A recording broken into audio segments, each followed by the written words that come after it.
Hello and welcome everyone. एक बार फिर से हमारे इस चैनल पर आप सभी का बहुत बहुत स्वागत है। कल की वीडियो में हमने बात की थी संघवाद क्या है। संघवाद का हमने मतलब बताया था कि जब किसी एक ही देश में जो सरकार होती है वो अलग अलग स्तर की सरकार होती है, यानी कि सत्ता को कई भागों में बांट दे देते। जैसे केंद्र सरकार अलग से हो गई, फिर राज्य सरकार हो गई, फिर स्थानीय सरकार। ऐसा किया क्यों जाता है? ताकि जो है वो देश में शासन व्यवस्था चलाने में आसानी हो सके। क्यों?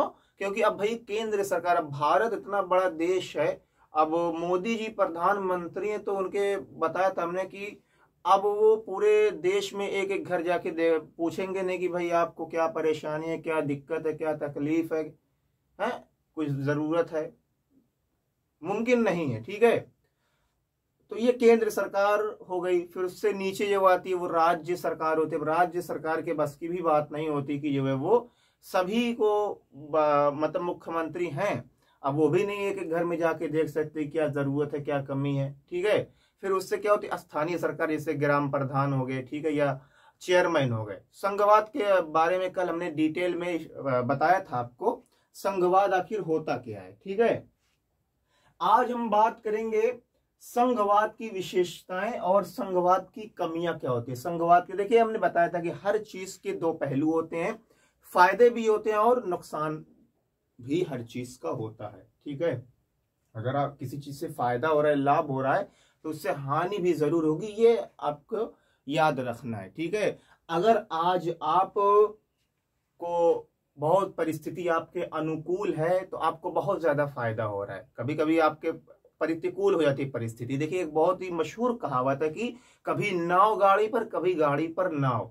तो हालात बदलते हैं, परिस्थितियां बदलती रहती हैं, ये इस दुनिया की कहानी है। ठीक है, कभी नाव गाड़ी पर तो कभी गाड़ी पर नाव।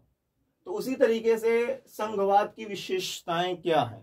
तो संघवाद की जो पहली विशेषता होती है कि संघीय व्यवस्था में सत्ता, यानी कि देश का कारोबार केंद्रीय सरकार व अन्य सरकारों में बटी होती है। जैसे हमने कहा कि अब आपका घर है तो क्या होता है कि घर को आसानी से चलाने के लिए आपने घर की जो जिम्मेदारियां हैं वो सभी में बांट दे कि भाई पापा जी आप ये काम करेंगे, घर के बाहर का काम करेंगे, मम्मी जो है घर के अंदर का काम कर लेंगी, बाकी हम जो मार्केट और से अगर सब्जी उब्जी लाना रहे वो हम कर लेंगे। तो घर की जिम्मेदारियां आपने क्या कर दी? बांट दी।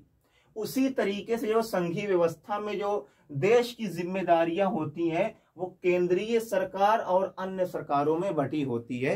क्यों बांटा जाता है? जिस प्रकार से हमने घर को बांटा, घर के कार्यों को बांटा ताकि जो है वो घर का काम आसानी से चल सके, उसी तरीके से देश को भी जो देश की जिम्मेदारियां होती हैं वो भी जो है वो अलग अलग सरकारों में बांट दी जाती है। केंद्र सरकार का पावर कुछ है, केंद्र सरकार का काम ये होगा, राज्य सरकार का काम ये होगा, और जो है वो जो छोटी स्थानीय सरकारें होती है जैसे ग्राम पंचायत हो गए, नगर पालिका, उनकी जो है वो अपना अलग अलग काम होता है। ठीक है, अगला जो होता है दोनों स्तरों की सरकारें अपने अपने स्तर पर स्वतंत्र होकर काम करती। अब जैसे हमने बताया कि एक केंद्र सरकार है, फिलहाल दो ही मानिए, केंद्र सरकार और राज्य सरकार। ठीक है, तो केंद्र ऐसा संविधान में कहा गया है कि जो केंद्र सरकार है वो राज्य सरकार के काम में दखल अंदाजी नहीं करेगी। ठीक है, ये जो काम करेगी ये अपने स्तर पर स्वतंत्र काम करेगी, इस पर किसी भी प्रकार का कोई दबाव नहीं होगा। अब ये नहीं कि इधर मुख्यमंत्री का नहीं आपको ये करना है वो करना है, इस पर कुछ नहीं।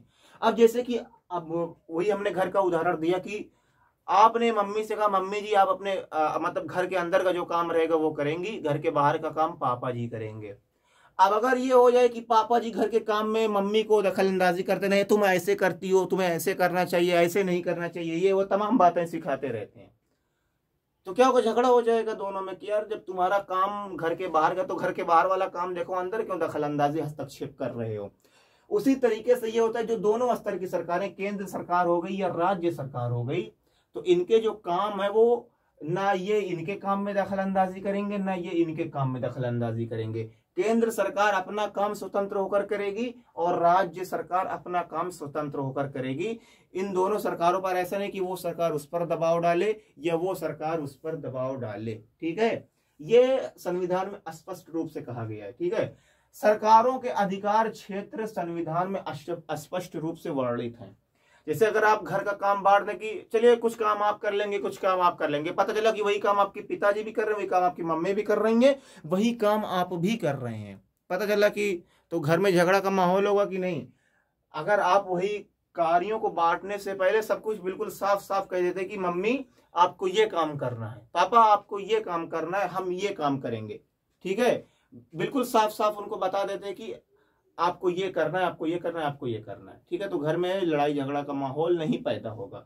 उसी तरीके से हमारे देश के जो संविधान है उसमें साफ साफ लिखा हुआ है कि केंद्र सरकार क्या काम करेगी और राज्य सरकार क्या क्या काम करेगी और स्थानीय जो सरकारें होती हैं वो क्या काम करेंगी, ठीक है, बिल्कुल साफ साफ कहा गया है कि आप क्या काम करेंगे, ये क्या काम करेंगी, वो क्या काम करेंगे, ठीक है।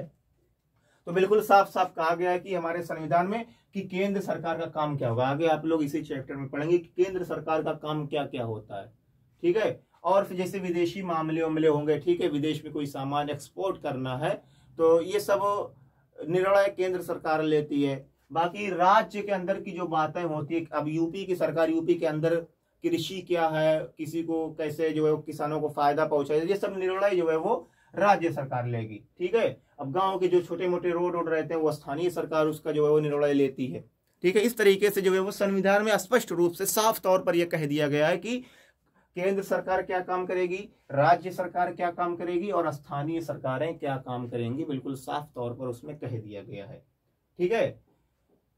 विविधताओं का ध्यान रखते हुए देश की एकता की सुरक्षा, ठीक है। अब राज्य सरकार हो गई या केंद्र सरकार हो गई, कोई भी ऐसा काम नहीं करेंगे जिससे देश की अखंडता और एकता को जो है वो ठेस पहुंचे।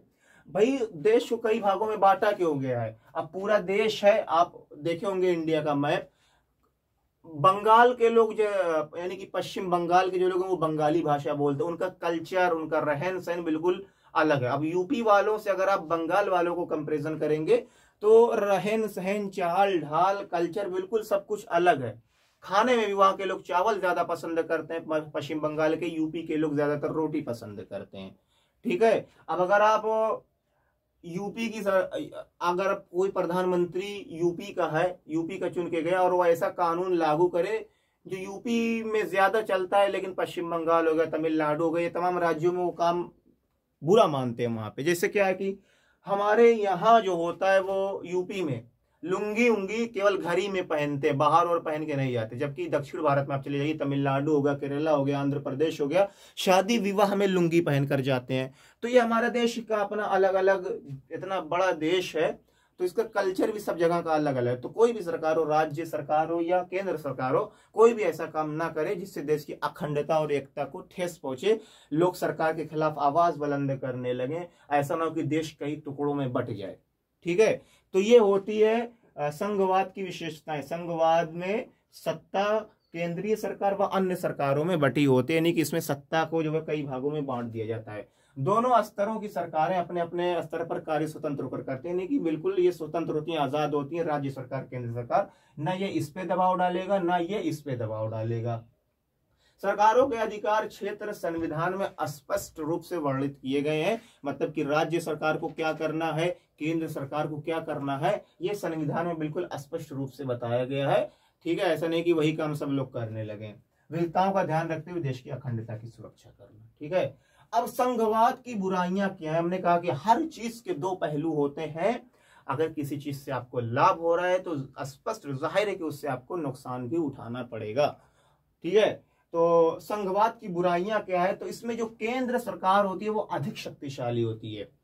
जिसे देखिए हमारे देश में पीएम मोदी से बड़ा शक्तिशाली कोई नहीं है, ठीक है। जो सरकार केंद्र में होती है, बीजेपी की सरकार है, तो उससे ज्यादा शक्तिशाली पावरफुल कोई दूसरी सरकार नहीं है। जो केंद्र सरकार होती है वो ज्यादा शक्तिशाली होती है, जिससे राज्य सरकार अपने कार्यों को, अपने काम को खुलकर नहीं कर पाती, ठीक है।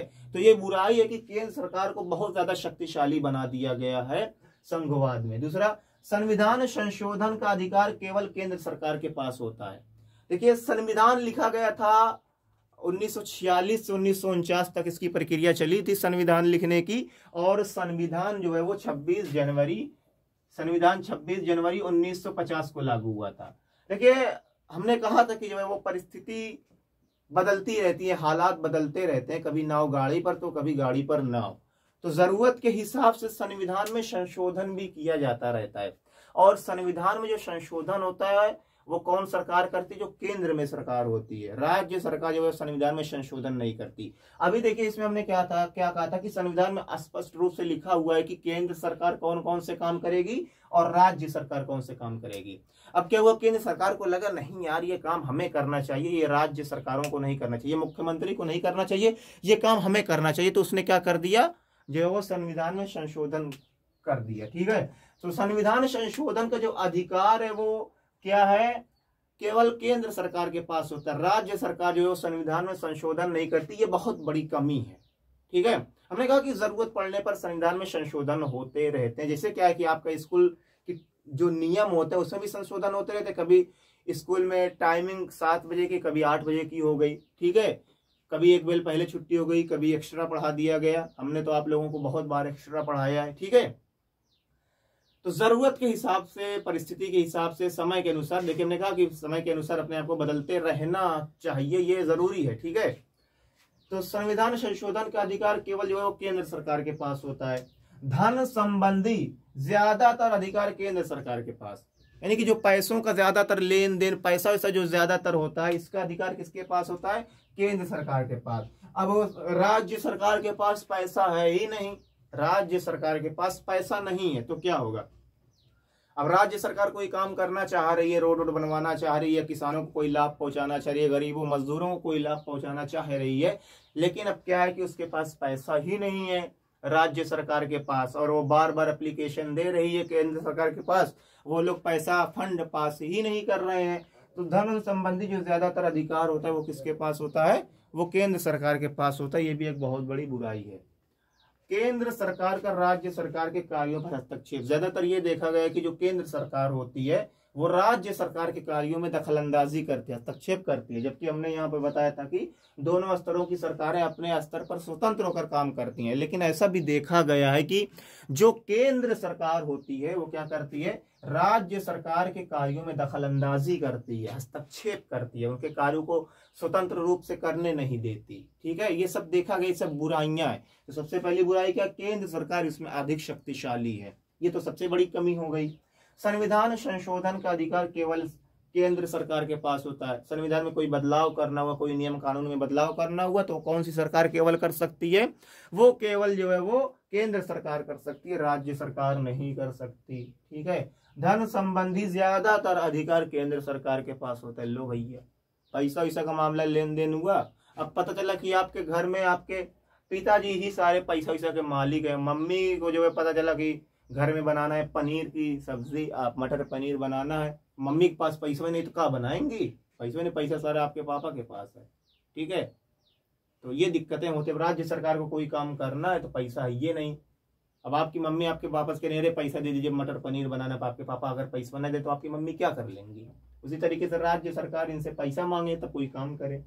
केंद्र सरकार का राज्य सरकार के कार्यों में हस्तक्षेप, दखलंदाजी, जो केंद्र सरकार होती है वो देखा गया है कि राज्य सरकार के कार्यों में क्या करती है? हस्तक्षेप करती है, दखल अंदाजी करती है। ठीक है, तो ये आज हमने बताया कि संघवाद की विशेषताएं और संघवाद की कमियां क्या क्या हैं। ठीक है, ये जो चैप्टर ये काफी बड़ा है, लगभग 7 से 8 लेक्चर लग जाएंगे। तो वीडियो आपकी कैसी लगी जरूर बताइएगा। तब तक के लिए जय हिंद, जय जवान, जय किसान।